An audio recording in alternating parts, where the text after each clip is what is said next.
سلام يا حلوين يا أمورين، إن شاء الله تكونوا بألف خير. مين منا ما بيصير معه هيك، أو حتى مين منا ما دايما بيصير معه هيك. أنا شخصيا يمكن كل يوم بيصير معي هيك بس بعرف أتعامل مع الموضوع. إذا كنتي من الناس اللي بيصحوا الصبح وبحسوا مزاجهم معكر، أو إذا كنتي فجأة بنص النهار بتحسي حالك داون ومزاجك بصير معكر بدون أي سبب، بدون ما يصير معك أي شي سلبي، فهالفيديو إلك. اليوم حأحكي لكم عن 10 أشياء بسيطة كتير بس مفعولة على النفسية فوري، حرفيا فوري. أول شي تغيري شكلك، صبغة شعر، قصة حلوة، أو حتى تسريحة جديدة. في شي سحري بيصير حرفيا، ما بتصوري قديش هذا الشي بيأثر على نفسيتك وبخلي مزاجك يتحسن فورا.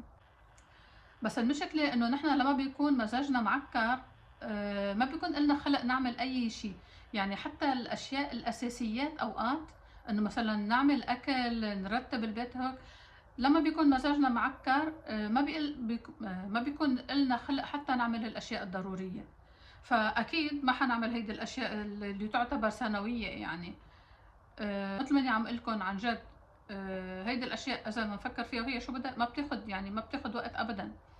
إذا بنفكر فيها وبنصير نعملها كل ما حسينا حالنا مزاجنا مش ولا بد، دغري بتغير لنا نفسيتنا وبنحس حالنا أحسن.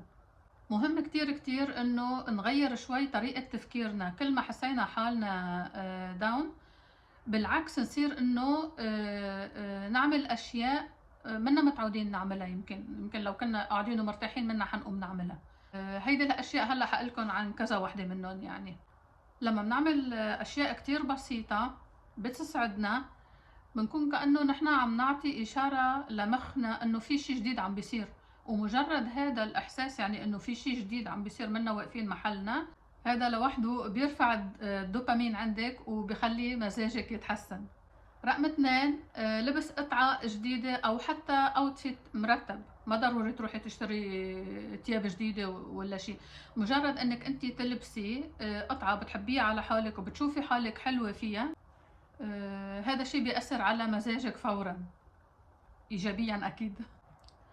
يعني ما بعرف إذا بدي أقول إنه للأسف نحن عنا هيدي شغلة الهرمونات، نيالهم الرجال ما عندهم إياها. هيدي ما عندهم إياها، والله حاسس حالي داون وهيك. يعني نحن النسوان اللي عنا إياها، فلازم نشتغل عليها، نشتغل على حالنا ونشوف شو نعمل وكيف نتصرف لما بيصير معنا هيك. وصدقيني اللبس بيأثر على شعورك الداخلي أكتر ما بتتصوري. رقم 3، تنظيف وترتيب المكان يلي انت فيه ولا المكان اللي حواليكي. اكيد ما قصدي انا هلا لما انت تكوني داون تقومي تنظفي وترتبي لا، بس انه قصدي مجرد انه يكون المكان ولا بيتك يعني مرتب ونظيف وكل شيء بمكانه، هذا لوحده بيعطي راحة نفسية. وحتى لما بتحسي حالك داون، لما بتحسي مزاجك مش كل هالقد، يعني هيدي فترة بسيطة بتمرق، ما بتطول أبدا لما بيكون بيتك مرتب وبتطلعي هيك حواليكي كل شيء حلو، كل شيء مرتب. فأنا اللي بدي أقوله إنه احرصي على إنه بيتك دايما يكون مرتب وأكيد نظيف. يعني وفي بعض مثل ما شايفين وراي بعض الزهور، هذا الشيء والخضار كمان، حتى لو زهور اصطناعية، هذا الشيء كتير بيعطي راحة نفسية. سبحان الله، يعني دايما بنحس انه، وهذا الشيء مثبت علميا، يعني انه بيت مكركب يعني فاتحة الشباك ومرقوا على بيت مكركب يعني مخ مكركب، يعني دماغ مكركب. والغرفة المرتبة يعني كأنها راحة نفسية، لأن الفوضى البصرية بتعمل ضغط على الدماغ بدون ما نحس. سبحان الله رقم 4، شاور دافي ومع عناية بالنفس. هذا كمان أكيد بتعرفوا يعني إنه يعني كتير بأثر إيجابيا على النفسية. يعني باختصار دلعي حالك. مستحيل تكوني انت عم بتدلعي حالك وتضلي حاسه انه مزاجك معكر. مستحيل، ما تقولي لي.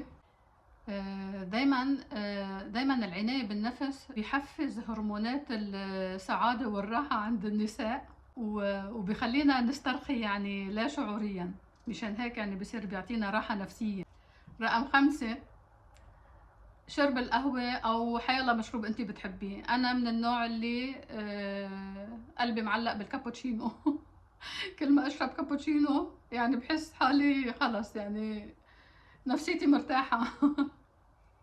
في ناس دايما الصبح لما بيفيقوا وبيشربوا القهوة تبعتهم أو حتى الكابوتشينو تبعهم شو ما كان يكون، يعني بيحسوا حالهم إنه خلص نهارهم، بداية النهار كانت بداية حلوة، فهذا الشيء بيأثر على كل نهارهم. في ناس حتى إنه بيعتبروا فنجان القهوة الصبح هو علاج نفسي. بتصدقوا هالشيء؟ مثلا الكافيين زائد طقس حلو، لما بتقعدي مثلا بتشربي فنجان قهوتك على البرندة ولا او حتى برا، يعني في ناس حسب كل وحدة طبيعة شغلها. انا اوقات بشرب قليل للصراحة، بشرب فنجان القهوة بالبيت، فنجان الصبح يعني اول فنجان بشربه بالبيت، واوقات كتير اوقات برا. رقم 6، المشي. امشي حتى لو 10 دقايق. عن جد ما بتتخيلوا قديش المشي بيأثر كمان بشكل إيجابي على النفسية. لأن مثل ما صرتوا بتعرفوا كمان إنه الحركة بتفرز هرمونات السعادة، وهذا بالإضافة إذا قدرتي تطلعي تمشي، إذا كان في مثلا هدوء، إذا كان في زهور، أشجار، خضار، هذا الشيء بيعمل مفعول 10 أضعاف مفعول إيجابي للنفسية، لأنه بصير بنستعمل كل حواسنا، النظر، الشم، اللمس، شو في كمان الحواس ها نسيت شو. يعني عرفتوا شو قصدي. ف يعني كل هيدي الاشياء اللي عم قلكن اياها هي مثبته علميا بالنسبه لهرمون الاندورفين، بالنسبه للدوبامين، يعني هذا كلياته مثبت علميا، مش انه بس انه حكي يطلعي يمشي شوي بتتحسن نفسيتك، لا، اشياء مثبته. هلا رقم 7، ما بعرف ليش عم ورجيكم بايدي. رقم 7 هو انك تسمعي غنية بتحبيها. هلا انا بعرف في اشخاص ما بيحبوا الموسيقى وما بيسمعوا اغاني وهيك، بس انه حتى لو انشودة بتحبيها وبتنبسطي بس تسمعيها، النغمة تبعتها، يعني ما ضروري يكون في آلات موسيقية، النغمة تبعتها كمان هيدي بتعطي، كمان هيدي بتحسن النفسية، بتحسن المزاج.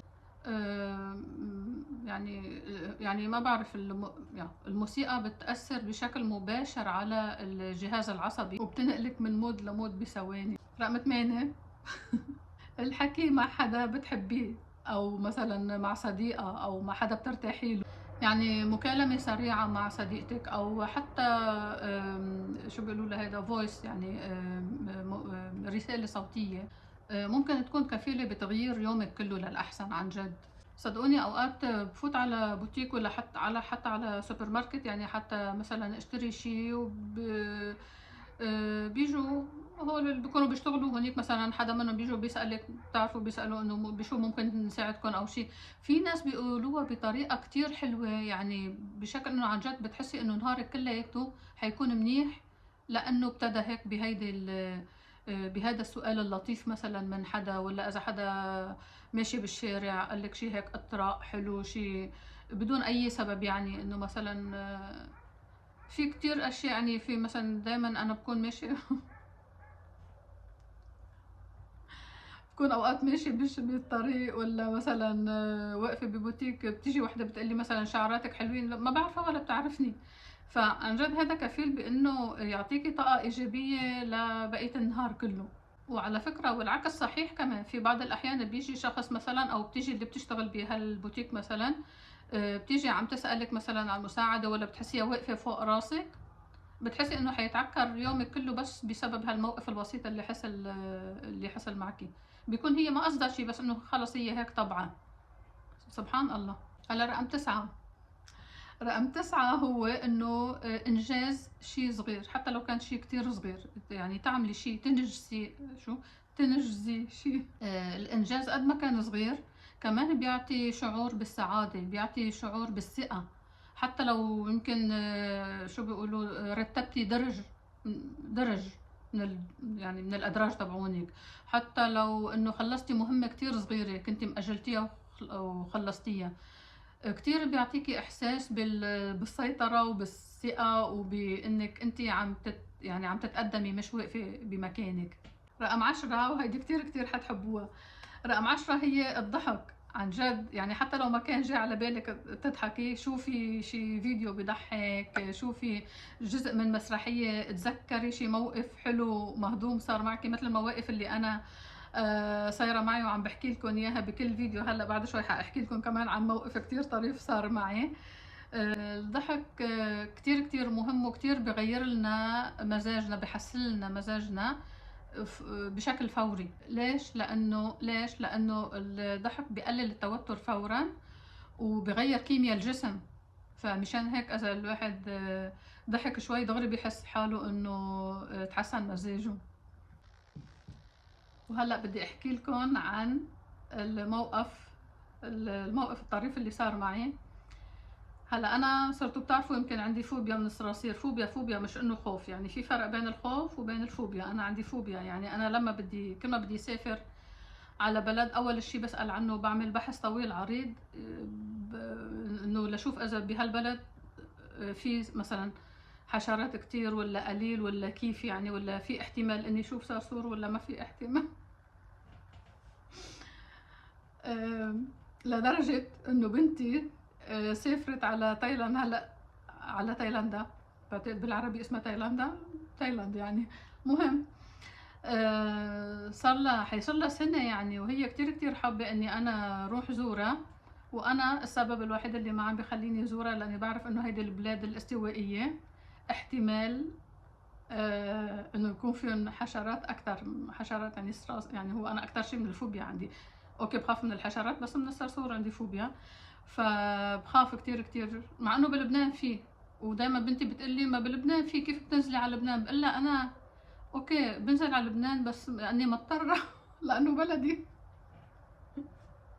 هلا في كتير بلدان فيهم صراصير، انا ما عم بحكي عن البلدان يعني، بس في اماكن معينه بيكون احتمال اكبر انه شوف صرصور. عرفتوا كيف؟ ما بعرف اذا فهمتوا علي. بالبلاد الاستوائيه بيقولوا في كتير لانه الطقس رطب وشوب بنفس الوقت. فدايما بنتي بتقلي انه في، بس انه ما اكتر من لبنان، انه يعني قليل عن جد قليل لحتى اشوف صرصور. فانا خلص ما انا سالت تشات جي بي تي وقال لي انه احتمال انه يكون في. انا يعني كتير عندي ثقه بتشات جي بي تي. المهم ما هذا حديثنا انه انا كتير صاير معي بحياتي مواقف بلبنان، لانه الحمد لله الله جابني على بلد هون بالنرويج انا ولا مره شفت فيه صرصور لانه بلد بارد وهيك يعني، بس حتى بالصيف انا ولا مره شفت صرصور. هذه الشغله بشكر الله عليها ليل ونهار. ف يعني هذه الشغله، هذا الموقف الطريف اللي صاير معي بدي احكي لكم اياه. صار معي من زمان كتير، يعني حتى من قبل ما اتزوج. فمرة بتعرفوا بلبنان من زمان ما كان في، يعني حتى هلا ما في كهرباء مثل العالم والخلا، بس يعني كان في هول المولدات اللي من دويهم ما كان في اشتراك وما اشتراك مثل هلا. كان في مولدات بحطون على البرندة مثلا وبيضوون بيعطوا كهرباء للبيت الساعة 12 مثلا، ولا ما ضروري الساعة 12 لما الواحد بده ينام بيطفي للمولد ما بيخليه مضوي. وانا بعمري يعني طول عمري ما كان اهلي بالبيت عندهم في صراصير، بس دايما بيفوت من برا، يعني لما بيكون شوب ولما بيكون هيك بيصير انه هيدي الحشرات بتفوت من برا. لانه اهلي كمان بعمرهم ما كان عندهم شو اسمه هذا المنخل يلي بيمنع انه الحشرات تفوت. ف انا هيك كنت صبيه، يعني عمري شي 15 16 سنه. والبابا الله يرحمه يعني هو من النوع اللي كتير هيك يعني كتير كان يعاملني معاملة كتير منيحة، لكل اخوتي كان يعاملهم، بس انه لانه انا بنت وهيك يعني كان انه كتير يخاف على مشاعري. ففات هو والماما على التخت بدهم يناموا وطفوا المولد وهيك، ونحن فتنا انا واخوتي فتنا بدنا ننام. وكان يومتها بعتقد بالشهر ما بعرف 7 أو 8 كان عن جد كتير كتير شوب. وجيت لحتى انام وانا دغري خفت انا لانه قلت يعني كنت متوقعه انه شوف شيء طالما انه شوب وفاتحين الشبابيك فاتحين البرندة وما في كهرباء عتم، فانا حطيت راسي على المخده. او ماي جاد ما عم بقدر اقولها، او ماي جاد. شفت واحد طار من برا واجا ووقف على الحيط قدامي. انا ما بعرف كيف نطيت، ما بعرف وحياة الله ما بعرف انا، لانه انا هلا لما بحكي عن الموضوع بحس انه ماني قادره اتحرك هيك بجمد، بس انا ما بعرف كيف نطيت وجريت جنب غرفة امي وابي ودقيت بابا بابا صرصور. قال لي اوكي طيب بتعرفوا انتوا هلا لما الواحد بفوت هو ومرته على الغرفة وبيسكر الباب، يعني بتعرفوا شو ممكن انه يكون كيف الوضع بيكون جوا، بيكون في شيء يعني بده ينعمل بكل صراحة. قال لي اوكي يلا جاي دغري. اجا طلع وعلى اساس انه انا ما شفت، بس انه هو على اساس قال لي انه ضربه موته يعني. قلت له اوكي. رجع فات وسكر الباب. اول ما فات وسكر الباب جيت انا بدي ارجع اقعد على التخت، رجعت شفت. هلا ما بعرف اذا هو نفسه ما موته ولو اجى واحد تاني ما بعرف، بس المهم رجعت شفت واحد تاني ماشي على الارض. راسي بس احكي عن هذا الموضوع بيرتفع ضغطي.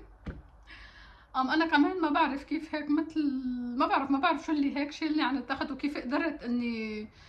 وهن غرفتهم كانت جنب غرفتنا على فكرة كمان. دق على الباب بابا صرصور تاني. كمان قال لي طيب يلا جاي. اجا وعلى اساس ضربوا شو ما بعرف شو يقولوا، ضربوا موتوا ضربوا يعني. كمان مرة ثالثة نفس الشيء ما في دقيقة، يعني دقيقة بين كل مرة ومرة. هو انا بعدين انا لما كبرت يعني صرت افهم شوي، يعني انه هو اكيد وقتها انه كان مشغول بشيء معين ولا شيء ولا بده يعمل شيء. فقلت له دقيت بابا صرصور. قال لي عندي بك على دي بس رصير، شو بدنا ننام؟ شو بدي اعمل بقى اكتر من هيك؟ بس انا عن جد كل ما اتخيل هذا الموقف اللي صار معي، يعني حرام هو نعسان والدنيا الليل يعني وبده ينام. ف يعني كل ما دق كل شوي دق على الباب بابا صرصور بابا صرصور يعني.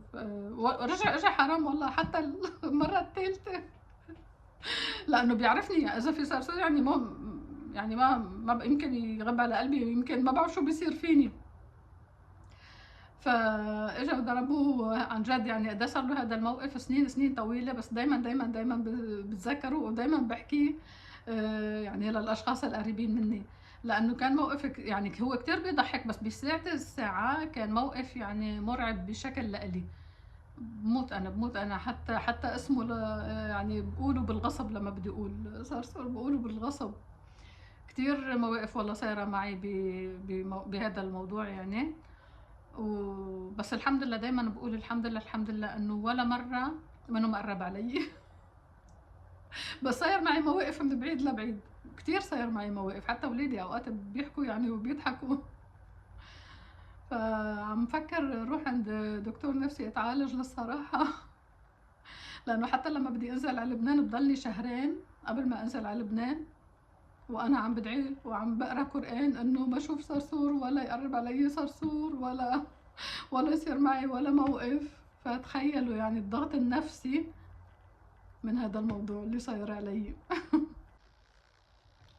وهلا بدي اقول لكم صحيح بالنسبه للاكله السريعه، اليوم ما حيكون في اكله سريعه، بعتذر كتير بس انه وقتي كتير ضيق، فحقفل اليوم الاكله السريعه. وحتى بعد كم يوم يعني بدي سافر اسبوعين، فما حيكون عندي مجال اعمل اكل اصلا يعني، لانه حكون باوتيل وهيك. فهيدي الفقرة حشيلها هلا مؤقتا، وحيكون في بس فقرتين هن النصيحة، مثل ما هلا نصحتكم بالعشر الاشياء اللي بتعملوها لما بكون مزاجكم معكر، والموقف الطريف اللي بنضحك انا وياكم عليه شوي. وهلا بدي اقول لكم ان شاء الله يكون الفيديو عجبكم. راح صوتي. وان شاء الله تكونوا استفدتوا من النصائح اللي اعطيتكم اياها، وانتم كمان اذا صاير معكم هيك مواقف، اكتبوا لي بالكومنت، أو إذا في عندكم نصائح كمان إضافية عن هذا الموضوع بالنسبة للمزاج، المزاج المعكر. كمان اكتبوا بالكومنت، واعملوا لايك واشتراك للأشخاص اللي منهم مشتركين، وبحبكم كتير، وبشوفكم بالفيديو الجاي.